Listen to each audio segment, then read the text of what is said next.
You see something different. There are a lot less CDs on my sorting table now because all I have left of all of those CDs I had in the bathroom and that I had stacked up in the corner are the Time Life CDs. So that box right there is full of Time Life CDs. Those two stacks are Time Life CDs, and then these two stacks are particular series or sets, CD sets from Time Life that are almost entirely complete. They're only missing a couple, like anywhere between 2 to 3 per set CDs that I'm missing. And like one of the missing CDs is a really high dollar one individually, so I'm probably not going to get that one. But anyway, side note. So that's all I have left. I finished going through all the rest of the CDs, resurfacing the ones I needed to do and all that, and I have only 38 minutes left, which is essentially 76 CDs that I could resurface because it's 30 seconds per CD. And I am planning on making a video about the EcoPro 2. I would like to clean it up and pull it out and all that kind of stuff, so you can really see it. But that'll be a different video, which will be fun to make because I don't know everything about the machine, but I know a fair amount, and I've had it for a while. I've dealt with that machine for years. So that's, I'm really glad about getting through almost all the CDs. It's still going to be a lot of work to get through the Time Life ones because there's quite a lot, and there are different sets. And what's probably going to end up happening is some of those are just going to go into my store, which is what I ended up doing. My actual store, my physical store here, not eBay store. What I ended up doing is putting some of that stuff out in my store. Like I've got Glee CDs, American Idol, I've got the Billboard Top Hits CDs, and some others here and there. But the rest of them went on eBay in lots. So as of right now, I've listed everything that I sorted through in terms of the CD lots. There's nothing left to have go live. So tons. I've got like over 20. It's probably like 20 to 25 that are currently live and listed on eBay. So we'll see over the next couple of weeks if any of those sell. Hopefully, there's already some views on some of them, so we'll see. I know some of them will take longer than others, but that's just how it is. You got to test the waters and see what happens. I haven't sold those particular lots in a few years, so things change over time. We'll see, but I'm willing to be patient.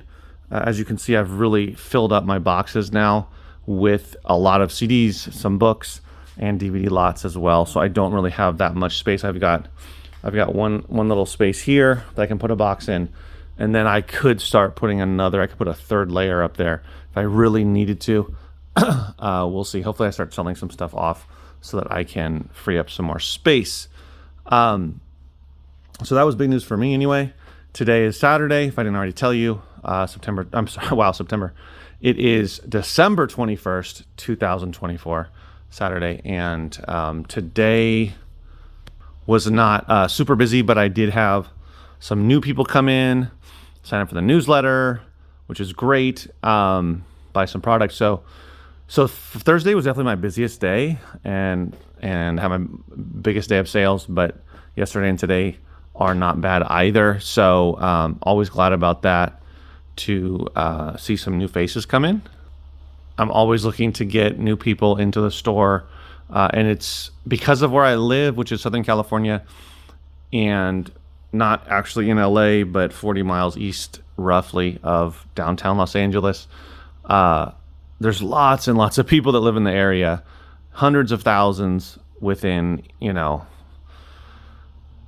don't know, definitely within 10 miles, but probably, hundreds of thousands, definitely. So many people. There's not a lack of people that are driving around, looking things up, that kind of thing. So I'm always going to be finding new customers.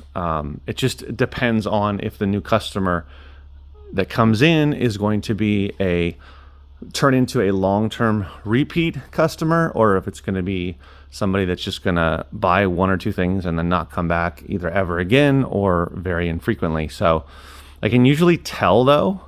Like I had a couple people come in today, and one of them in particular, actually 1, 2, 3 that I can think of off the top of my head right now came in that were brand new. One of them was referred by someone else, and they were really excited.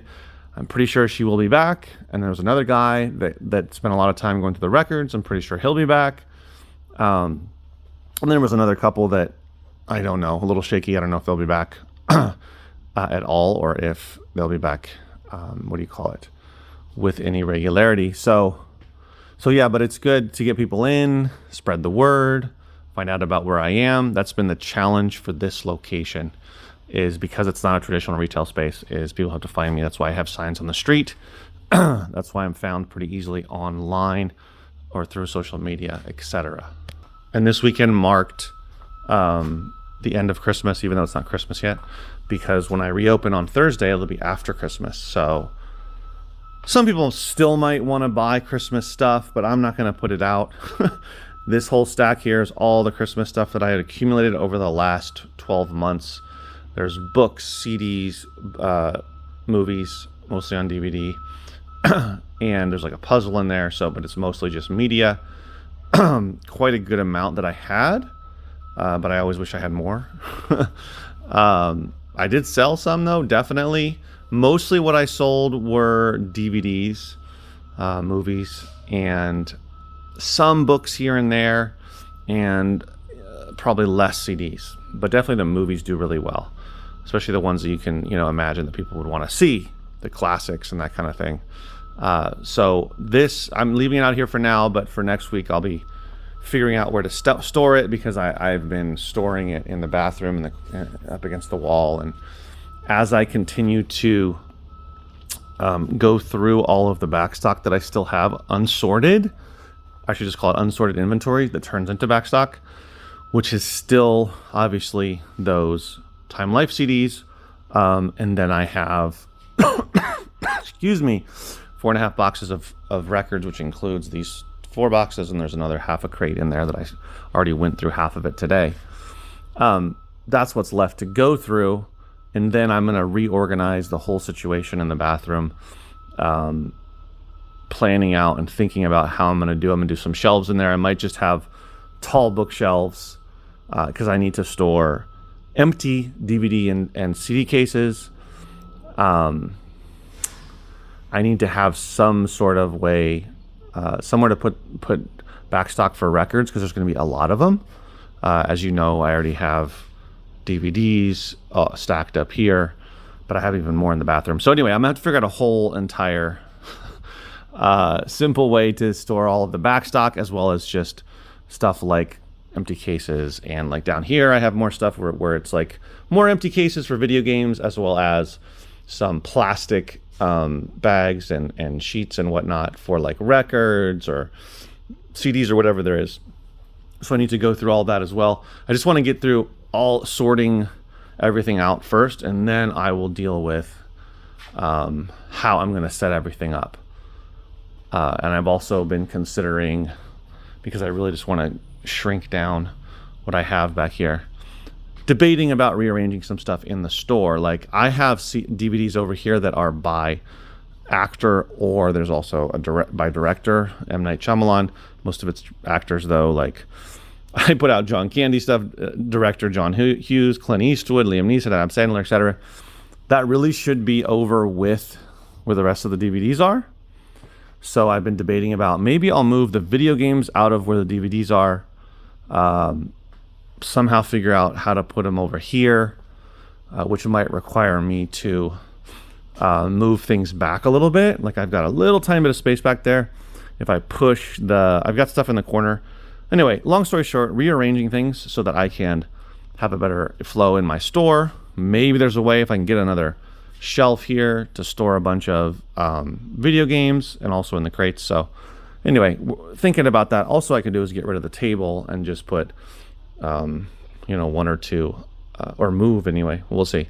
Bookcases over here for the video games. So lots of things I'm thinking about in terms of that, as I move forward and getting through lots of the inventory that I've stocked up. But I'm really close to being done with it.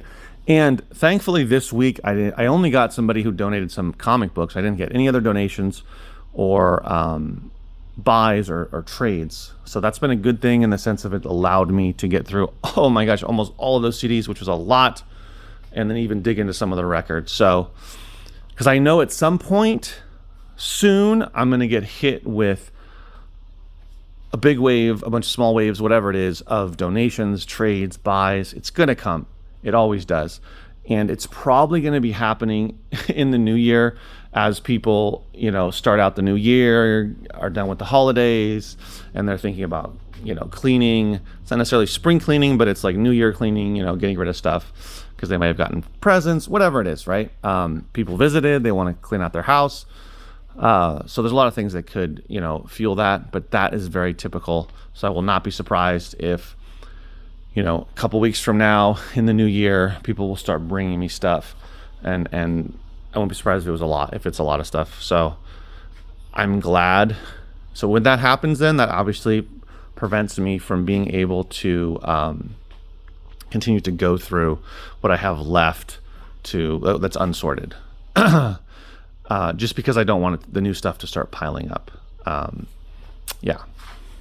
And as a kind of fun way to end the video, I had a bunch of these 1970s early, well, some of them were from 81 as well, but these early, very old, large, oversized comic books, DC and Marvel. And these two I looked up, turned out that, do you know what these two are worth? I didn't know. That's why we have an eBay. Turns out these are each $100 comics. Obviously, depending on the condition, they're in pretty good shape though, considering they're so old. Let's see, this one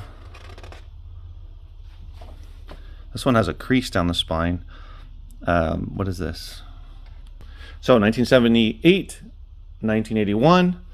They're both going for around $100 on eBay. So I now am debating about where I should sell them. I actually would prefer to sell them in my store, but I want to actually sell them. So the challenge is most of my stuff in my store is obviously priced on the lower end. CDs and DVDs start at $2, paperbacks at $2, hardcovers at $3, Blu-rays at $3, etc. So TV box sets $3. Records $3. So most of it is like $2 to $5, and then the $5 to $10 range, there's quite a few as well. And then anything there's not that much between $10 and $20. There's some. Don't get me wrong. There's some. I do have some sets and definitely have some individual records, some DVDs, but it's much less. So if I put something like this in the store, what should I sell it for in the store? $75. Is someone going to come in and buy it? What if I sold it for $50? Would somebody buy it? So that's my challenge with the higher price stuff. Even though I would like to sell this in the store, because then it builds up my reputation and word of mouth. Oh, he had this really cool Batman versus Incredible Hulk and the Superman versus Muhammad Ali and all that stuff. So that's really cool, the Muhammad Ali ones. Also, I consider like just keeping them, maybe putting them in plastic, displaying them. I don't know. We'll see. It's not, like I absolutely have to get the money for them, but it would be really nice to sell them locally or in the store. All right, guys, I'll see you in the next video. Happy holidays, Merry Christmas, Happy New Year, all that stuff. Keep hustling, keep working hard, and also relax.